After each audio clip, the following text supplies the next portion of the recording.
Bonjour à tous. Il est étonnant de voir que face à un même événement, deux populations peuvent réagir de manière complètement opposée. Cela a toujours existé, et cela dépend évidemment de l'état d'esprit des personnes qui assistent à cet événement. Un jour, Jésus entre dans une synagogue, il s'y trouve là un homme possédé par un esprit impur, et voilà que l'esprit impur interpelle Jésus. Souvent c'est le contraire, c'est Jésus qui donne un ordre à l'esprit impur. Ici, c'est lui qui fait le premier pas et s'adresse à Jésus.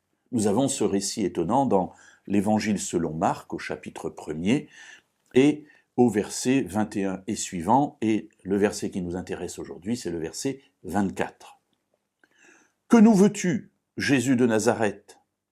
Tu es venu pour nous perdre, je sais qui tu es, le Saint de Dieu. » Alors voilà que, comme je disais tout à l'heure, souvent c'est Jésus qui est là, qui interpelle l'esprit, qui lui ordonne de partir, de libérer l'homme malade. Mais ici, c'est l'esprit qui interpelle Jésus. « Que nous veux-tu, Jésus de Nazareth ?» Il connaît bien Jésus. Il l'appelle le Saint de Dieu.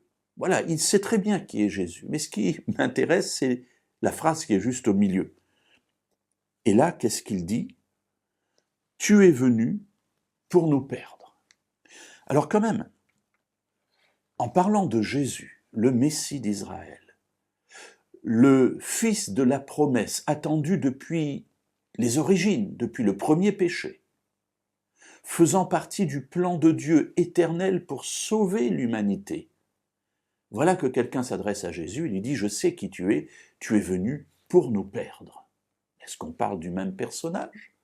Parle-t-on bien de Jésus ?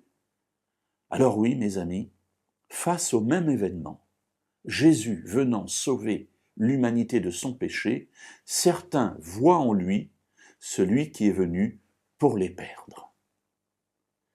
Alors, mes amis, oui, l'état d'esprit de ceux qui reçoivent, qui écoutent le message, est déterminant sur la manière dont ils vont le recevoir, l'accepter, le comprendre, le véhiculer. Et ici, cet esprit impur est opposé à Dieu, donc il perçoit la venue du Messie comme étant la venue de celui qui est venu pour les perdre.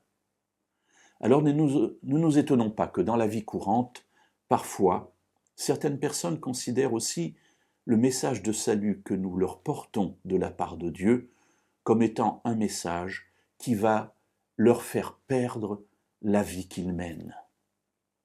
Prions Dieu pour que l'Esprit de Dieu arrive à les toucher et que peu à peu ils comprennent l'immense amour que Dieu leur a porté et qui fait que Jésus n'est pas venu pour les perdre, mais pour les sauver.